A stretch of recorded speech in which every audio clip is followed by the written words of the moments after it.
안녕하세요. 헤겔이라는 이름 많이 들어보셨을 텐데요. 17에서 18세기 독일 사람이고요. 역사상 가장 중요하고 유명한 철학자 10명 안에는 반드시 들어갈 사람입니다. 근데 헤겔 같은 경우는 조금 특이한 게 팬도 많은 대신에 안티팬도 많아요. 일단 정말 많은 사람들이 헤겔을 읽고 헤겔식의 사고를 여전히 하고 있습니다. 저도 제 자신 스스로 많은 부분에서 헤겔리안이라고 생각합니다. 반면에 헤겔을 부정적으로 평가하는 사람들도 굉장히 많습니다. 내용에 대해서도 비판이 많이 쏟아지지만 또 헤겔이 미움을 받는 이유 중에 하나는 구체적인 얘기를 하는 게 아니라 너무 추상적인 얘기를 많이 하다 보니까 이해하기가 굉장히 힘들다는 겁니다. 그래서 일단은 그 이해의 어려움을 좀 넘어설 필요가 있는데요. 오늘은 헤겔 이론의 가장 핵심이라고 제가 생각하는 부분들을 비록 부족하지만 가능한 한 쉽게 설명해 드리도록 하겠습니다. 여러분은 정신, 스피릿이라는 게 있다고 생각하시나요? 반드시 초자연적인 귀신 같은 거를 생각하실 필요는 없습니다. 인간이 말을 하고 이성적인 행위를 하고 인간다운 삶을 살아갈 수 있는 것은 정신이라고 불리는 게 있기 때문이라고 말하는 데에는 큰 문제가 없을 겁니다. 근데 그 정신이 그럼 도대체 뭐냐? 라는 지점에서 서로 다른 의견들이 있을 텐데요. 대표적으로 물리주의적인 입장이 있을 수 있습니다. 정신이라고 우리가 부르는 현상은 다 미시적인 원자들의 운동에 의해서 일어나는 것이다. 지구가 태양주위를 돌듯이 정신도 물리 법칙에 따라 생겨나고 작동할 뿐이다. 이렇게 바라볼 수 있습니다. 틀린 주장은 아니라고 생각합니다. 근데 여기서 정신의 활동이라는 것을 얼마나 의미 있는 사건으로 받아들일 것이냐가 문제가 되는데요. 정신도 그냥 물리 법칙에 의해서 생겨난 것이니까 사과가 나무에서 떨어지듯이 별 의미가 없다 라고 생각할 수도 있는데요. 근데 그 정도로 딱딱한 생각을 유지하는 것도 쉽지는 않습니다. 많은 경우에 우리는 우리 자신에게 뭔가 의미가 있다고 생각하는데요. 사실 인간이 정신을 가졌다는 사실을 가만히 들여다보면 정말 놀랍습니다. 어떻게 해서 우리 스스로의 존재를 알고 자기의식을 가지고 세상을 살아가는 이 정신이 탄생했을까? 기계처럼 그냥 아무런 의식 없이 움직이다가 수명이 다해서 죽는 게 아니라 내가 살아간다는 걸 알고 지금 그것에 관해서 생각을 하는 이 정신이라는 게 내가 지금 눈 뜨고 있는 바로 이 정신이라는 게 도대체 어떻게 해서 가능할까? 그 의미가 도대체 뭘까? 가만히 한번 생각해 보면 정말 경이롭고 신기합니다.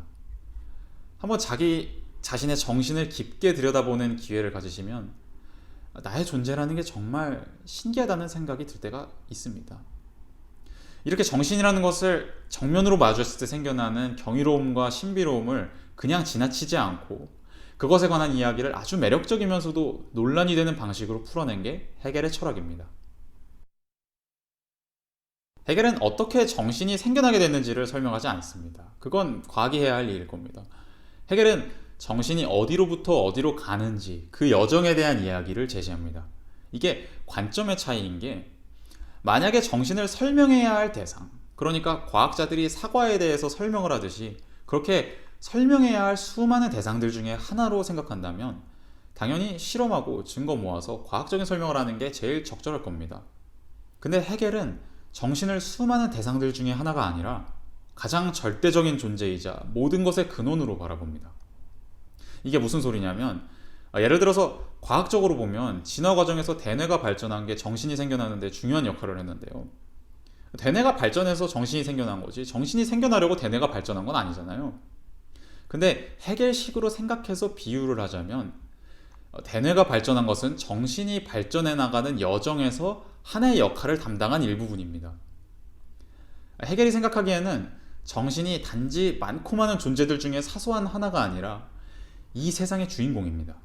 이 세계에는 최종적인 목적이 있는데 이성의 완전한 발전을 통한 정신의 완전한 실현, 그게 헤겔이 생각하는 세계의 목적입니다. 그 목적을 향해서 정신이 점점 자기 자신을 발전시키고 펼쳐나갑니다. 그래서 처음에는 아주 미미했던 정신이 나중에 결국 절대정신에 이르게 된다. 이게 헤겔 철학이 말하는 바거든요. 이렇게 들으면 무슨 사이비 종교 같잖아요. 절대 반지도 아니고 절대 정신이 뭡니까? 그런 게 어디 있어요? 그런데 조금만 더 들어보시기 바랍니다. 헤겔과 같은 방식의 사고를 흔히 목적론적 사고라고 하는데요. 도토리를 심으면 떡갈나무가 된다고 합니다. 그렇다면 도토리를 그냥 도토리 자체로 바라볼 수도 있지만 떡갈나무라는 목적을 가진 대상으로 바라볼 수도 있습니다. 도토리를 그냥 보면 그냥 도토리지만 나중에 실현될 그 떡갈나무의 입장에서 보면 도토리는 그 목적의 실현을 위한 하나의 계기겠죠. 마찬가지로 이 세계를 그냥 현재 주어진 그대로 볼 수도 있지만 어떤 목적을 향해서 나아가는 과정으로 볼 수도 있습니다. 세계의 목적에 대한 생각은 그냥 들으면 사이비같이 들리지만 사실 전혀 낯선 게 아니고 많은 사람들이 평소에 되게 많이 하고 있는 생각입니다. 우리가 진보라는 말을 많이 하는데 진보라는 건 앞으로 나아가는 거잖아요. 그렇다면 어디가 뒤고 어디가 앞인지 기준이 있어야 합니다. 기준이 없다면 진보가 아니라 변화만이 있겠죠. 우리는 세계의 진보, 인류의 진보 그런 것을 이야기하면서 굉장히 자동적으로 우리도 모르는 사이에 어떤 목적을 설정해 놓고 그걸 기준으로 진보를 얘기하고 있습니다. 노비제가 있었던 과거보다는 지금이 더 진보했다는 거에 많은 분들이 동의하시잖아요. 물론 아니라고 하시는 분들도 있겠지만 대부분 여러분들은 동의하실 거라고 생각합니다. 그렇다면 우리는 이미 암묵적으로 우리가 나아가야 할 방향, 즉 목적에 대한 생각들을 하고 있다는 겁니다. 그 희미하게나마 갖고 있는 목적에 대한 생각을 그냥 대충 지나치지 않고 한번 끝까지 쫓아가 보면 많은 경우 이성이 완전하게 발현되고 인간의 자유가 최대로 발현된 가장 이상적인 상태가 암묵적으로 설정되어 있다는 사실을 알 수 있습니다. 우리는 보통 이성적으로 생각했을 때 합당한 것들이 이 세상에 더 많아지는 것을 진보라고 부르니까 이성이 최대한으로 실현된 상태가 가장 끝에 놓여있는 목적이라고 볼 수 있겠죠. 우리가 이렇게 암묵적으로 하는 목적에 대한 생각을 헤겔은 좀 더 명확하게 표현하라고 논증을 한 겁니다. 헤겔은 그 최종적인 목적을 깨끗하게 보는 정신을 절대정신이라고 부릅니다. 그러니까 헤겔의 입장에서 봤을 때 보통 사람들은 세상을 현재 주어진 상태대로 도토리를 도토리로만 보지만 철학적인 사고를 정말 잘하는 사람은 우리 세계와 인류가 나아가는 방향과 목적을 보고 그 목적 안에서 현재를 봅니다. 도토리에서 떡갈나무를 보고 떡갈나무를 통해서 도토리를 보는 거죠. 헤겔의 이런 괴상한 철학이 설득력을 가질 수 있는 건 자기의식이라는 정신의 매우 특수한 측면 때문입니다. 앞서서 말씀드렸듯이 가끔 내 정신을 스스로 들여다보면 정말 신기할 때가 있거든요. 내가 내 자신과 세계를 인식한다는 일이 참 엄청나면서도 절대적인 벽 또는 세상 모든 것들의 출발점인 것처럼 느껴질 때가 있습니다. 바로 이때 정신이야말로 이 세상의 주인공이 아닌가 하는 생각의 전환이 일어날 수가 있습니다. 정신이 단지 여러 대상들 중에 하나가 아니라 이 세상의 원리이자 힘이자 근원이라는 생각 말입니다. 생각해보면 우리가 정신을 위해서 살지 않으면 무엇을 위해서 살겠습니까? 내가 자기의식이 없으면 이 세상 모든 게 다 무슨 의미가 있겠습니까? 근데 그럼 또 이 자기의식이라는 게 도대체 뭡니까?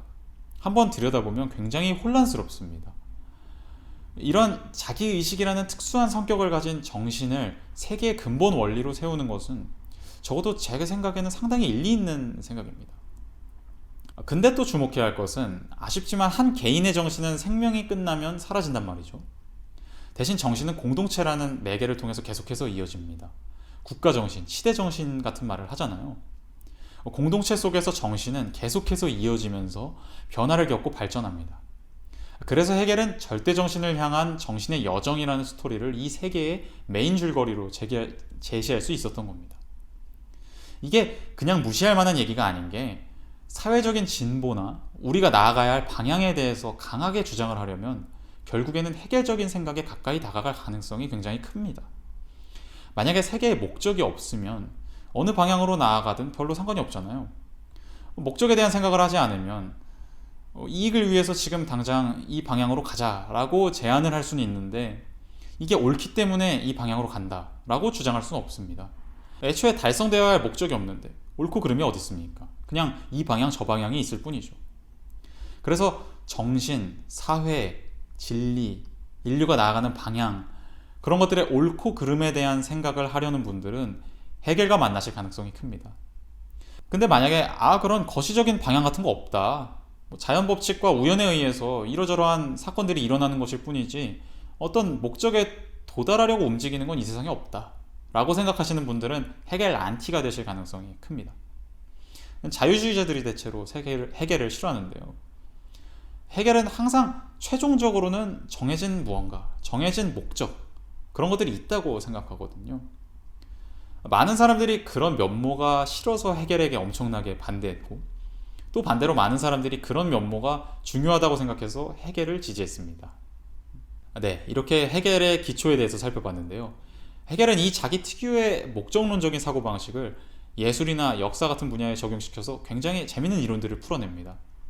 나중에 그 갈래들에 대한 영상들도 올려보도록 하겠습니다. 궁금한 점이 있으시면 댓글로 남겨주시고요. 좋아요와 구독 부탁드리겠습니다. 감사합니다.